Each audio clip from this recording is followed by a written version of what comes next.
बैठक पर अब आना चाहेंगे क्योंकि 9 फरवरी को मुख्यमंत्री सुक्खू की अध्यक्षता में कैबिनेट बैठक होने जा रही है। 4 मामलों पर इसमें चर्चा होने वाली है। पहली बात करना चाहेंगे गेस्ट टीचर भर्ती को लेकर चर्चा संभावित है। राज्यपाल अभिभाषण के ड्राफ्ट को भी इसमें मंजूरी दी जाएगी। विधानसभा सत्र के दौरान रखे जाने वाले विधेयकों पर भी इसमें चर्चा होगी। मेडिकल डिवाइस पार्क को लेकर भी कोई बड़ा फैसला हो सकता है और जीओआईटी पोस्ट कोड 817 के मामले में भी मंत्रिमंडल चर्चा कर सकता है। ये मामला हालांकि पहले भी कैबिनेट में गया था, लेकिन फिर फाइल वापस लौटा दी गई थी। और इस वक्त का सबसे बड़ा सवाल जीओआईटी पोस्ट कोड 817 के अभ्यर्थियों के लिए ये भी है कि क्या इस पोस्ट कोड में पोस्ट को कम किया जाएगा, क्या ये कम की जा सकती हैं, क्योंकि यंगस्टर्स भी ये सवाल करते हुए नजर आ रहे हैं।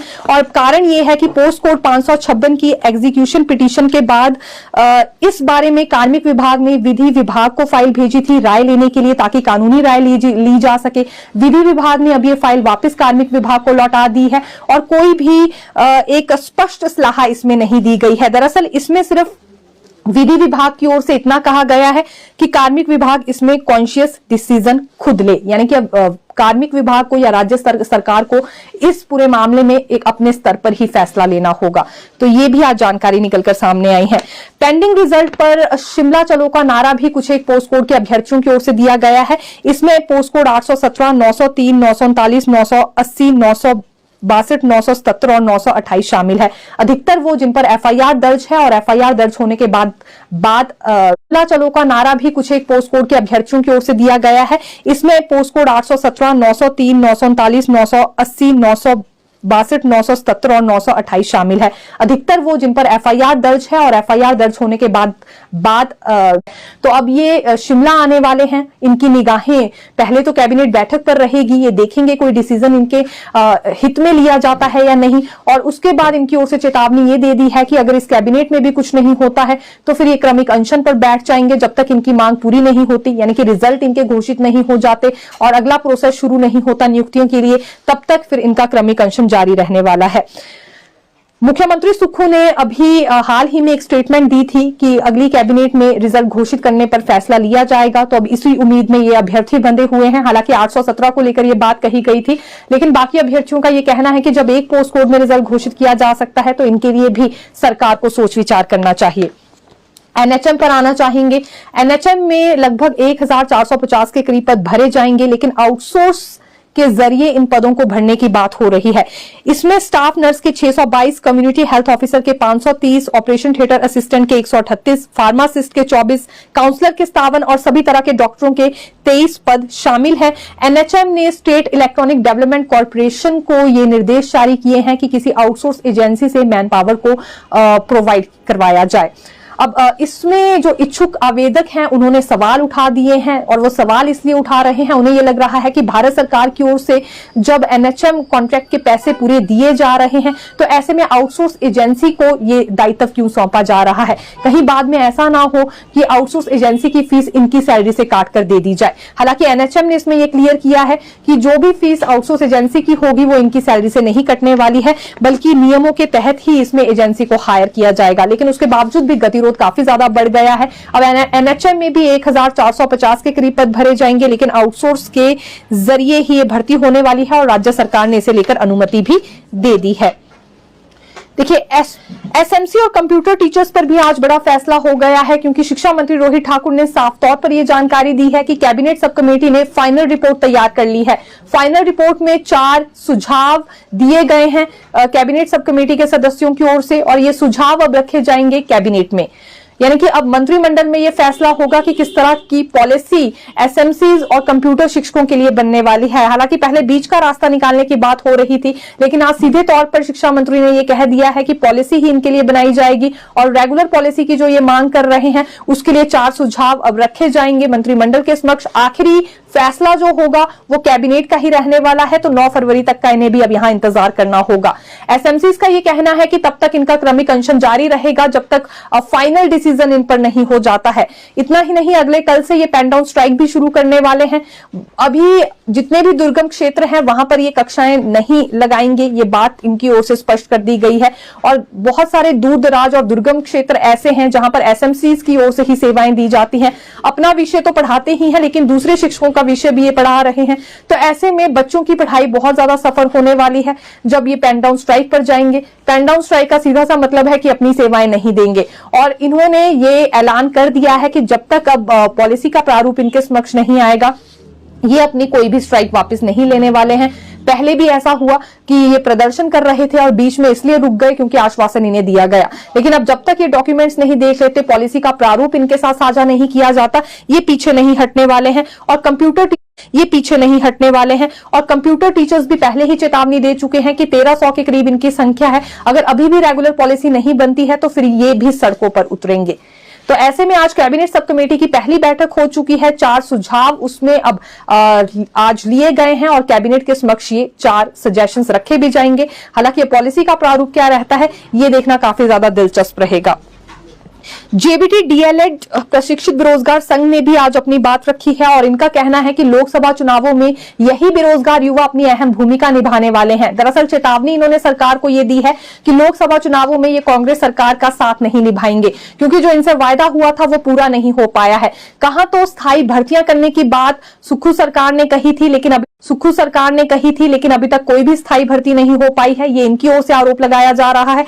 दूसरी बड़ी बात इन्होंने ये कही कि आखिरकार क्यों अभी तक जेबीटी बैच वाइज भर्ती का रिजल्ट घोषित नहीं हो पाया है, इसमें इतनी ज्यादा देरी क्यों बरती जा रही है, और आचार संहिता से पहले कमीशन आधार पर भर्तियां करवाने के लिए भी अधिसूचना जारी की जाए, ये भी मांग इन्होंने रखी है। हालांकि स्थायी भर्तियों को लेकर इनका एक ही सवाल है कि आखिरकार ये क्यों नहीं हो पा रही है, इतनी देरी इसमें क्यों है, और दूसरी ओर अस्थायी भर्तियां करने में सरकार आखिरकार क्यों लगी हुई है।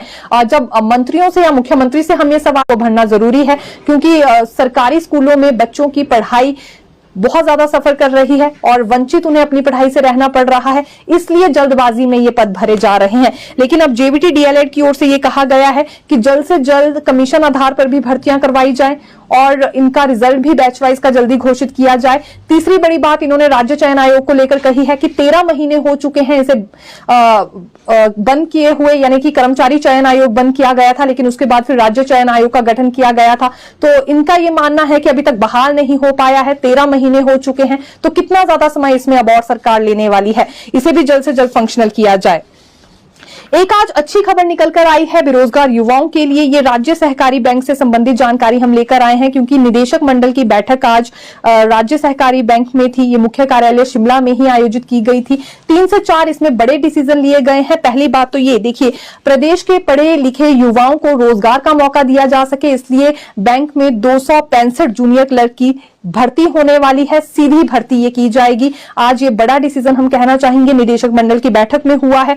दूसरा फैसला, आरबीआई द्वारा अनुमोदित 22 नई शाखाओं को इसी वित्त वर्ष में सुचारू रूप से शुरू करने का भी निर्णय लिया गया है। तो यानी कि 31 मार्च से पहले शुरू कर दिया जाएगा, ये बात इनकी ओर से कही गई है। विभिन्न श्रेणियों के 209 कर्मचारियों और अधिकारियों को पदोन्नत किया जाएगा और 168 दैनिक भोगी कर्मचारियों को वांछनीय सेवा काल पूर्ण करने उपरांत उनकी सेवाओं को नियमित करने का निर्णय भी लिया गया है। 4 बड़े डिसीजन है, लेकिन जो जूनियर क्लर्क की भर्ती होने वाली है, सीधी भर्ती की बात क्योंकि इसमें कही गई है, तो पद भी 265 के करीब है और युवा इस वक्त जो हमारे साथ जुड़े हैं बिल्कुल इसके लिए तैयारी कर सकते हैं। अब आना चाहेंगे सुक्खू सरकार की भर्तियों पर कि आखिरकार अभी तक कितनी हो पाई है। इससे पहले क्योंकि कई बार ऐसी स्टेटमेंट सीएम की ओर से दी गई है कि 20,000 के करीब भर्तियां हो चुकी हैं या फिर 31 मार्च से पहले ये सभी भर्तियां पूरी हो जाएंगी।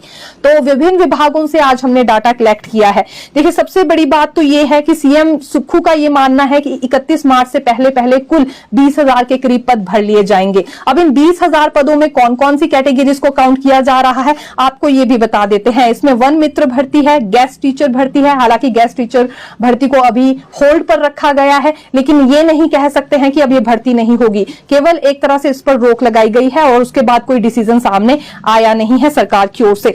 मल्टीटास्क वर्कर भर्ती, पैरा वर्कर और आउटसोर्स जैसी अस्थायी भर्तियों को भी इन 20,000 भर्तियों में काउंट किया जा रहा है। इसके अलावा स्थायी भर्तियां करने का जो डिसीजन सरकार की ओर से लिया गया था वो कुल 12,000 के करीब पदों पर लिया गया था और कैबिनेट में इन पदों को भरने पर मंजूरी भी मिल चुकी है।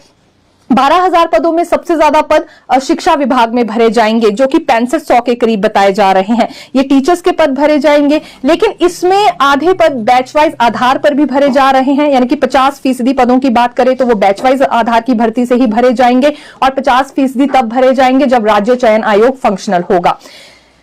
तो कुल मिलाकर ये 20,000 पद काउंट किए जा रहे हैं और एक इसमें पुलिस भर्ती है, 1,226 के करीब इसमें पद भरे जाएंगे।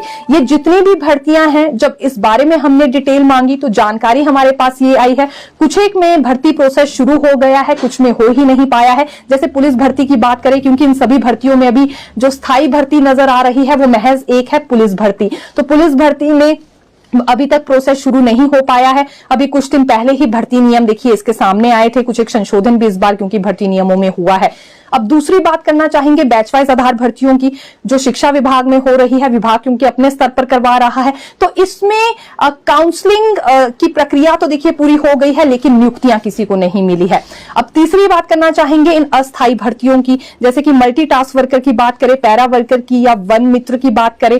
प्रोसेस भले ही वन मित्र भर्ती में शुरू हुआ हो, लेकिन अभी पहला चरण शुरू हुआ है, ग्राउंड टेस्ट हो रहा है और ग्राउंड टेस्ट भी जनजातीय क्षेत्र वाले अभ्यर्थियों का हुआ नहीं है। मल्टीटास्क वर्कर, पैरा वर्कर, इसमें प्रोसेस ही अभी तक शुरू नहीं हो पाया है। ये जितने भी पद हैं केवल काउंटिंग की जा रही है। भर्तियों का प्रोसेस जहां शुरू भी हुआ है तो पहला चरण या दूसरा चरण है, और बैच वाइज भर्तियों में काउंसलिंग अगर हो गई है तो नियुक्तियां अभी तक नहीं दी गई है। तो इसी वजह से युवाओं की ओर से सवाल ये किया जा रहा है कि भर्तियां तो हो रही है, लेकिन हुई कहां है, नियुक्तियां किसे मिली, इस बात की खबर नहीं है। खबर इसलिए नहीं है क्योंकि नियुक्तियां अभी तक एक भी भर्ती में नहीं मिल पाई है, इसीलिए युवा काफी ज्यादा हताश चल रहे हैं। तो ये कुल मिलाकर बात है कि देखिए 20,000 भर्तियां जरूर हैं, लेकिन 5 तो इसमें देखिए ऐसी कैटेगरीज है जो कि अस्थायी तौर पर भरी जाएंगी और उनमें भी अभी तक प्रोसेस ढंग से शुरू नहीं हो पाया है भर्तियां करने के लिए। पुलिस भर्ती अभी तक पूरी शुरू नहीं हो पाई है, पहला चरण भी शुरू नहीं हुआ है, केवल भर्ती नियम सामने आए हैं। कुछ दिनों बाद आचार संहिता लग जाएगी तो वैसे ही ये सभी भर्तियां करवाना काफी ज्यादा मुश्किल हो जाएगा, यानी कि इंतजार थोड़ा और बढ़ जाएगा। 6500 भर्तियां शिक्षा विभाग में होनी है, लेकिन इसमें भी राज्य चयन आयोग की फंक्शनल होने का इंतजार हो रहा है, और 50% जो बैच वाइज भर्तियां भी हैं उनकी हालत हम आपको बता ही चुके हैं। इसके अलावा देखिए अगर टीजीटी बैच वाइज भर्ती की बात करें तो फाइनल लिस्ट तैयार हो गई है, लेकिन वही बात है कि नियुक्ति नहीं हो पाई है। जेबीटी और शास्त्री में भी बैच वाइज भर्ती की काउंसलिंग जरूर हुई, लेकिन नियुक्तियां यहां नहीं हो पाई हैं, क्योंकि इसमें कोर्ट की ओर से साफ तौर पर यह कह दिया गया है कि नियुक्तियां देने से पहले परमिशन लेनी होगी। तो हालात कुछ इस तरह के बने हैं। अब आज एक और नई अपडेट सामने आई है, यह एनएचएम से संबंधित है। 1,450 के करीब पद भरे जाएंगे, लेकिन सभी पद आउटसोर्स पर भरे जाएंगे, और जैसे ही ये भर्तियां करने की अनाउंसमेंट हुई उससे पहले ही इसमें भी एक गतिरोध खड़ा हो गया है। तो भर्तियों को लेकर अभी पूरी स्थिति क्या है, इस बारे में हमने आपको जानकारी दी है। पद किन विभागों में निकाले गए हैं ये अपडेट हमने आप तक पहुंचाई है, लेकिन नियुक्तियां अभी तक किसी को नहीं मिली है, ये बात हम क्लियर करना चाहेंगे इसी वजह से, क्योंकि बार बार ये सवाल उठ रहा है कि आखिरकार भर्तियां हुई कब और नियुक्तियां किसे मिली। इस बात की खबर फिर युवाओं को क्यों नहीं है, ये बार बार मीडिया स्टेटमेंट में भी युवा कहते हुए नजर आते हैं। तो नियुक्तियां इसलिए नहीं हो पाई है क्योंकि प्रोसेस अभी बीच में ही लटके हुए हैं।